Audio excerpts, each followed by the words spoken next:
Good morning, everyone. Ma'am ngasi se khoi gi stock market ki basic ko basic stock market basic ki series da indicator ma jingmina se indicator se gi mami MACD ko MACD jingmina se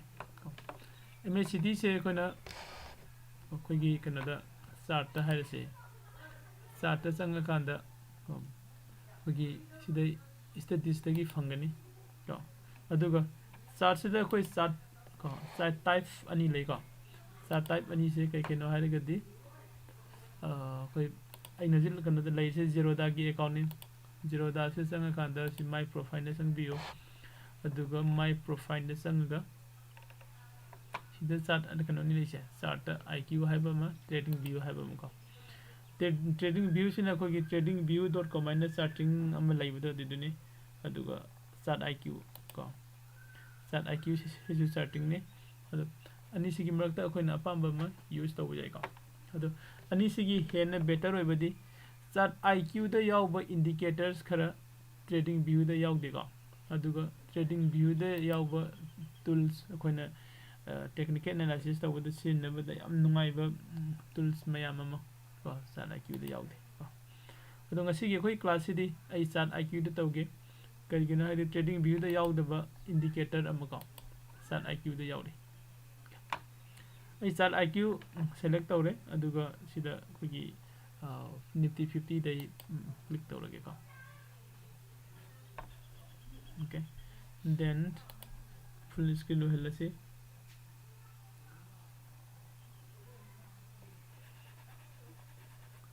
marakta question hangning banom de le sidum hangau ko okay hana gi leirami ba indicator sing se pulam lok thoke ko indicator se khoi kadai da kamaina hapano du su khangmina se ko sida hojik leiri ba gi chart se chart IQ gi ko cha ne aduga magi time frame yenga di sida se 5 minutes ki time frame yam jani ko khoina chart karino ha je hana tam gare na tra chart sida ai hoji samlapa ma revision toromge chart se khoi gi time frame gi matungina ko time frame sigi matungina ai gi kano se price gi movement mayam do khoi gi candlestick sina represent tawi ko minute ai gi time frame se minute manga ne adu minute manga sida khoi gi price movement se kadum na kamai chali bano se candle amamam se kari ne ba khoi gi 5 minutes ki candle ngakta ni ko sina represent tawi adu dagi amuk sigi 5 minutes ki candle mayam se sisna punsil laga pura 1 hours ki 2 hours ki 3 hours ki ko 1 day ki 2 day ki 3 day ki dan toroga chart se mukam form tore chart se dagi khoi namu khangi se market ki movement ko market ki kaba natraga kumba si myam se khoi chart je kan da khangbu ngami ko then to kona kano si sagi chart se da ko sangsil la kan da candlestick hai candlestick amada isigi red big candle asoba se loge green color gi se green color candle sida ina mouse over tawo matam da kari fangi sunna kan da OCHL B and D lai ko sida O sina khoi gi si candle sigi open price ne C sina khoi gi closing price ne adugi L sina lowest price to ne aduga I sina khoi gi highest price to ne ko B sina volume ne aduga date sina kari numiki ki chart no candlestick no haibudun ko okay so ina mayam sigi chart sina chatlakpa matamda masai gi khoine mamang dagi naina reiba mayam sigi matung ina ko sai khogi candlestick ta yenga natraga chart sida lai sigi matung ina khoina market ki market ta entry tawba natraga exit tawba sini tawdi mayam se adu hariba market ta entry tawba exit tawba sing sida khoina hena ko hena khoida accuracy se high oina na ba so kari daka wa kana gumba ai amana support pibi regadi natra ai friend na ai dada na ai amana ai ojana na senior amana ai ngomda support pibi regadi ai ngomda hena nungai gane hena feel tawda adu maina ai oja su duga senior su ga amta nataba ko indicator saiba pusak am leiri ko haribe indicator se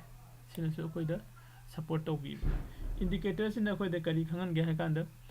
हाइदि market से हुजिसे entry तौबो यागदौरे नत्रगे exit तौबो यागदौरे हाइबसे indicator से अखोइदा इंडिकेट तौबिरेगा अदो इंडिकेटर से अखोइ कदाइदगी हापसिनदोइनो हाइगदि सिगे चार्ट आईक्यू की मतुंगिना अखोइ स्टडीज ते संगा कांदा स्टडीज ते संगा कांदा सिदा कनो ma'am fungi indicator ma'am फंगिको हाइरिबसिगी indicator सिंगसे सिदगी अखोइ कनो से हापसिनगनि तो सिदगी से सपोज अइना एलिगेटर हाइब इंडिकेटर हम हापनिंगे को सिदा सर्च तौ एलिगेटर फंगनी नत्रा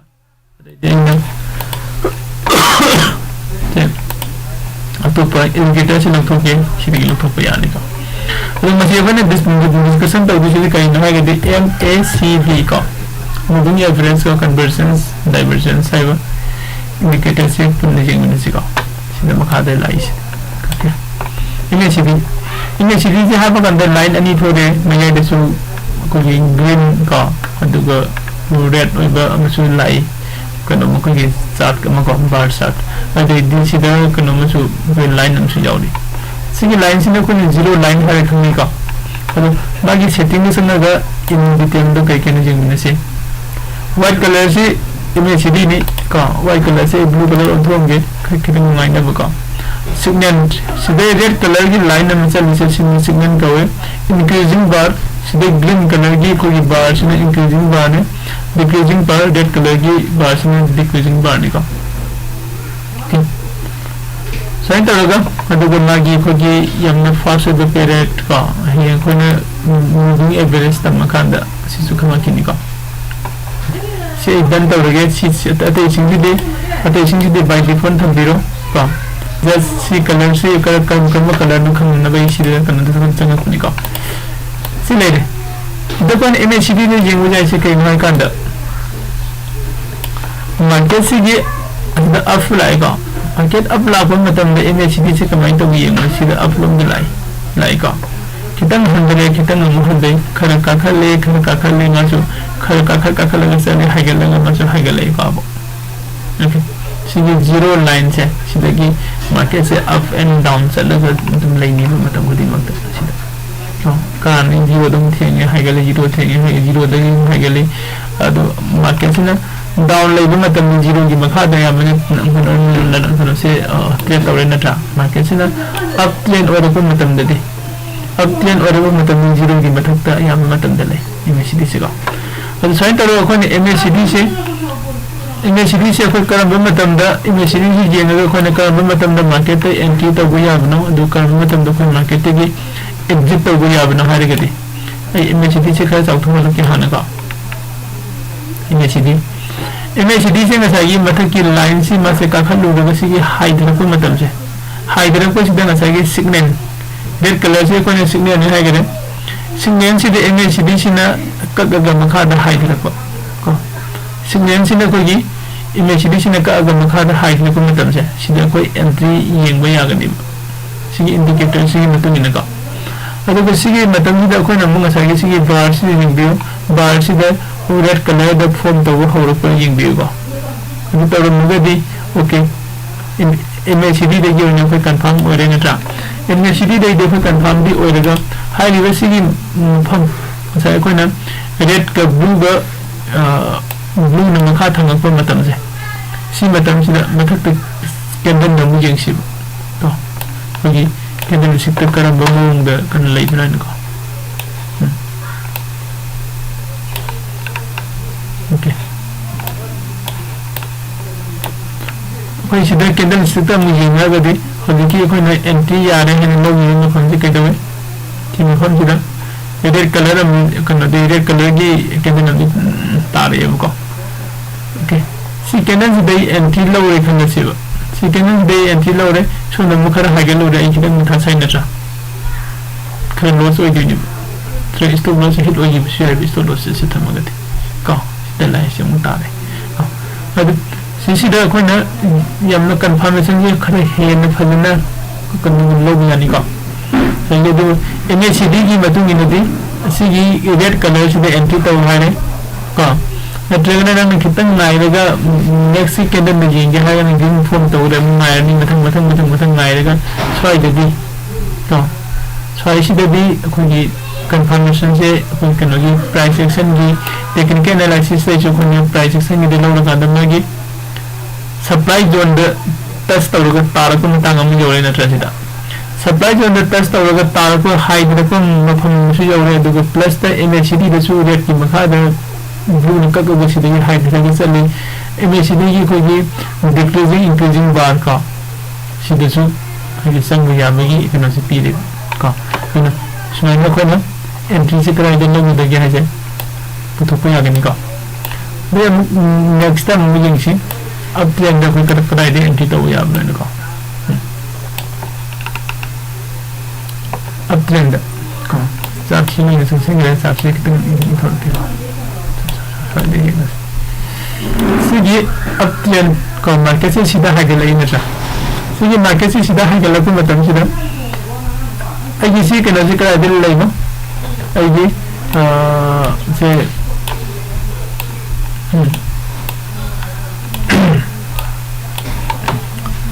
को आई के नजर इमेजिरी सिगी मतलब इन्हें ये अगर दे मार्केट से स्वाइड की एंट्री आ रहे हैं हाइगल आई देखिए सिग्नल सीधा इमेजिरी ने का अगर मतलब हाइगलक तो मतलब हाइगलक की सी मतलब सीधा कोई चार्ट से येंगे का मैं ना चार्ट येंगे चार्ट एनालिसिस तौर करने चार्ट की ओके चार्ट की कंफर्म हो रहा है कि इमेजिरी येंगे इमेजिरी कंफर्म हो रहा है का इमेजिरी जो चार्ट से अन्य में कंफर्म हो रही है देखो ट्रेड लो भी आगे नहीं अन्य में तो कंफर्म हो जाएगा देखो लो भी आएगा हम कोई चार्ट की कंफर्मेशन लो मुझे होना रखा सीधा कंफर्मेशन से इम्पोर्टेंट है आई चार्ट से कोई कमेंट और रिप तो गुम गनी है बा हम समझो कोई चार्ट से दे हो जैसे कि तो लिखना से सपोज सही जगह से ये कर से सीधे के इन सही देखि लो में खला से सीधे दे रेट ने नत्रा मतलब तो हने को का नाम तो लो रे नत्रा मायरे सी ग्रीन से देखि लो रे खला से ग्रीन से देखि लो रे आई मु हाइड रखनी इन सीधे मीटिंग ने येंग रे अदन फास्ट को ना चार्ट की कंफर्मेशन से लो व्यू का चार्ट की इन कंफर्मेशन से लो के मतलब दा सीधा लेबो मागी चार्ट की मौन का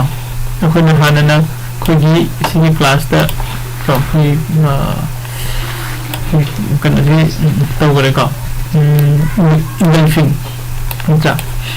सीधा इंगल्फिंग अम सेमी का सीधा इंगल्फिंग अम फॉर्म तौरी द इंगल्फिंग फॉर्म तौरगदी आई करा देगी एंट्री आगनी मारे आई एंट्री सिदगी आगने हारे को सिगी सेकेंड कैंडल से हाई सिदगी अदो सिगी ग्रीन सिदगी एंट्री लोगे खलसे सि ग्रीन सिदगी ने एंट्री से लोगे हाई मतलब ना आई मखादे को डबल कंफर्मेशन सिदगी कंफर्मेशन हो रे नट्रा कंफर्म हो रेगा आई वो सिदगी कंफर्म भी हो रे दो को नहीं ना डबल कंफर्मेशन पामुगे इमेज सिदगी से मुझे देगा ओके सीधा रेड की मतलब तो भूल चले का दि सेकेंड सिदगी हाइगल ले increasing bar से में से भी ओके डन अदोइता देसी दे एंट्री तो वो यानी है मतलब लाते से का मैंने को ना एमएसीडी से मिल जाएगा नहीं का ओके अद एमएसीडी से दे यामना इंपॉर्टेंट होगा कने से याव नहीं का यम इंपॉर्टेंट है विषय को ना करी नो है का ये है कि एमएसीडी से हो जे को ने इन साइड को ने ये से मार्केट से ना अब तो चले ना जो अब तो लाई ना डाउन चले नसु डाउन द लाइन यानी कम है मार्केट के अप एंड डाउन से की मतलब ना एमएसीडी से चलेगा अदुम करिगुम मतलब द मार्केट से ना अप चलेगा एमएसीडी में डाउन से याव रे मार्केट से ना अप चलपा अदुम एमएसीडी में डाउन चलपा और दे मार्केट से ना डाउन द लागा एमएसीडी में अप चलपा मतलब से याव हाई रिवर्सिंग की मतलब से दा को करिगुम में है कांदा डाइवर्जेंस है वो बॉटम में लाए डाइवर्जेंस लाए डाइवर्जेंस की मतलब ये ना कोई जैसा कि मार्केट की कनसीडर मार्केट से हाई लगा दौरे नत्रजन हाई लगा दौरे मांग ट्रेंड से सो हाई पे सुन खंग या भी चांस हम सुनेगा अब एमएसीडी डाइवर्जेंस से कोई ना सीधे की सुन थी लगा सुन फंगनी का ये थी लगा सुन फंगनी तो थी बड़ी खादी वाई का कोई थी को मतलब एमएसीडी डाइवर्जेंस है आई दी कनोदे भी से एग्जांपल होइना सॉरी यंगसिको सॉरी मसान को यंगसि सिगे सिदा सी हाई ओइदि नेट्रा सिजु हाई नि को मार्केट से मथक दम द खुने यंगगदि मागी चली बमोंग से कमाइना चटकी यंगसि सिगे हाई सिदगिना को सिगे हाई सिबो चले खलसि सी हाई सिदगिना सी हाई सिबो चले खलसि सी अगर स्ट्रेट नि नट्रा स्ट्रेट लाइन ने केमता मा काजु कादे कुंजु कुंदिबा अदु सिगी हाई सिदगी साइने लौरिबा सिगी हाई एमएसीडी से सिदगिना सिगी अमा हाई अमा सिगी मपासिबो को टच तौरगदि एमएसीडी से मखादा कुंबरा मथक Kabra मखादा कुमि नट्रा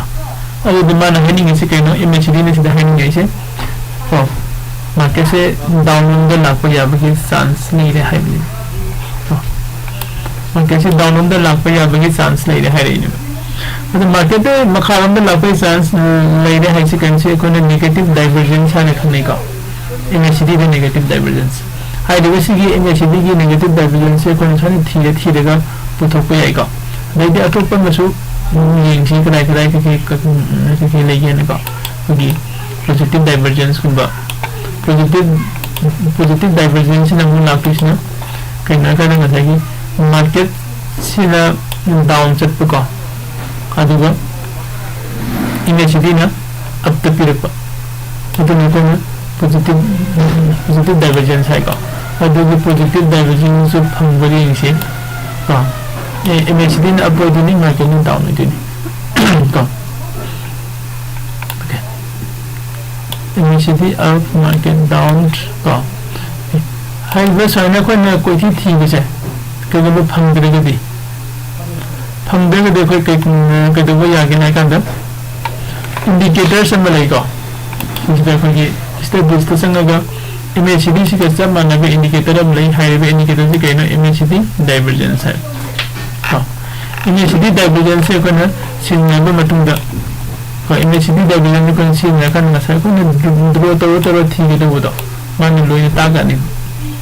sida kana se positive divergence le re jin positive divergence ni man hai je ko aduga ide chine negative divergence ni ko sigi positive divergence negative divergence man pi ni se chumbli ni se sigi ma pa si man positive divergence ma le re hai re ko sida yeng si okay sida man do to re se kara den kada ba no sida ma pa de सिंग मपास तो ने सिबाउ से पनि येंगा the marketing मखादा हाइदरे MACD ने मथक car Sumi को मैं market ने मखादा ने हाइदरे से एमएसीडी ने मथक कार ने अदुगा सिगी पॉइंट्स त मान हाइनिंग से कहिनो पॉजिटिव डाइवर्जेंस हाइदि मार्केट से मथक द कार पया बगी चांसेस यम वांगे हाइनि को सना हाइना हाइना मार्केट से कदम सकरे हां सिदगी यम साम सकरे को मार्केट से देखिए तुम हागे की बस नप करे बोल है कैसी वो कागरी ओके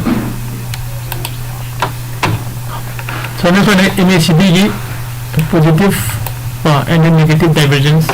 तो यम माइ बे इंडिकेटर दिस लेवल दगा हाइदे बे इंडिकेटर से जीरो दागी चार्ट आईक्यू दो फंगने अदुगा अतोप कना दो फंगबी को अदु निने नसाइ नि सिदा आई क्लास तक दिनि मतम दा हाना आई प्रोफाइल संगगा इनसिदा ट्रेडिंग वीडियो अरंबरे के इन चाला की ऑन होइसिगा अदु जिनो ताई कन हमसे अदुगा कना चूज हेने बेटर होइबा कोगी प्लेटफॉर्म नि फंगना बको अदु मयम दा इन कनो सो हानि बमना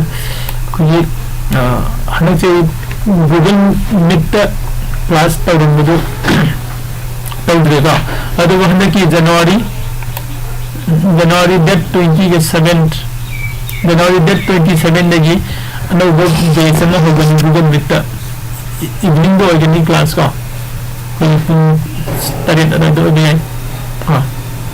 क्लास होगा नहीं हाई वो क्लास से द अटेंड तो वो दो भी शिमसे करना करना ऑर्गेनिक होने का अंदर इधर स्कूल ऑफ फाइनेंस की मखादा अकाउंट हांगसिंग का अकाउंट हांगसिंग खत्म भी हुई ना इन तरह क्लास तो सिम बनेगा यदि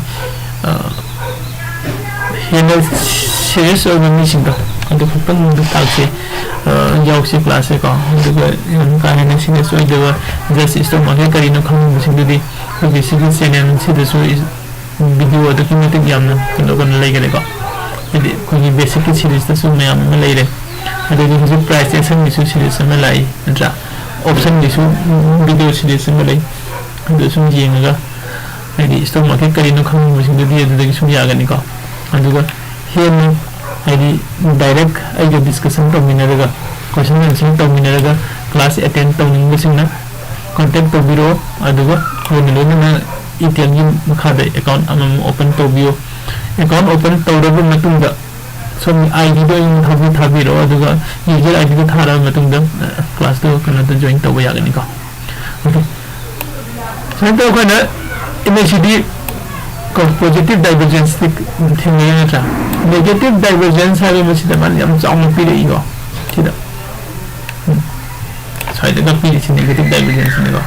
ꯑꯗꯩ ꯁꯤꯗꯒ ꯄꯤꯔꯤꯁꯤ negative divergence ꯐꯖꯅ ꯄꯤꯔꯤ ꯅꯠꯇ꯭रा ꯁꯤꯗ ꯄꯤꯔꯤꯕ negative divergence ꯃꯌꯥꯝꯁꯦ ꯁꯤ ꯑꯩꯈꯣꯏ ꯌꯦꯡꯁꯤꯕ ꯆꯥꯔꯠꯇ ꯑꯃꯨꯛ ꯀꯃꯥꯏꯅ ꯇꯧꯕꯅꯣꯀꯣ ꯁꯤ ꯌꯦꯡꯁꯤ ꯁꯤꯗ ꯃꯥꯅ negative divergence ꯄꯤꯔꯤ ꯑꯗꯨ ꯆꯥꯔꯠꯇꯁꯨ ꯆꯨꯝꯅ ꯂꯥꯛꯄ ꯌꯦꯡꯁꯤꯕꯀꯣ ꯆꯥꯔꯠꯇ negative divergence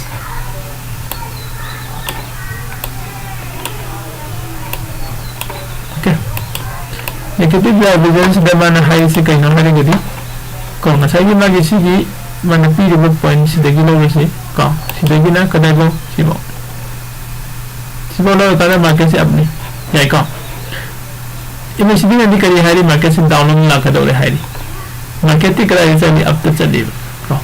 adu hari mana sigi makha de down la tu hai ni to simane down la kadore hari se kadaibo sungi yin sibo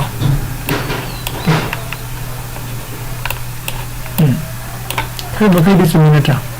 그래도 마켓이 지를 다운라 그래. 이게 뭐지 그냥 많이 원래 거면. 진짜기 다운로드 라 그래. 시바도 뭐로 프로포트 하자래 나자. 저는 그냥 MACD divergence 지금 내가 얘기하면 아니 시다 파이 아두가 아니 시 내가 야이 하려고 하면 지금 그 시기 내기는 first 이사기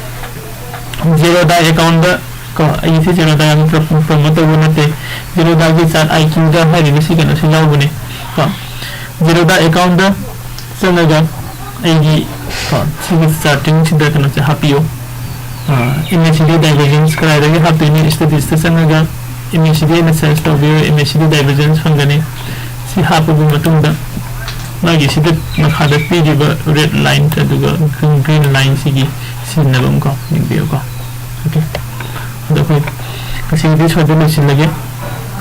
hayang amok same time da mo punsi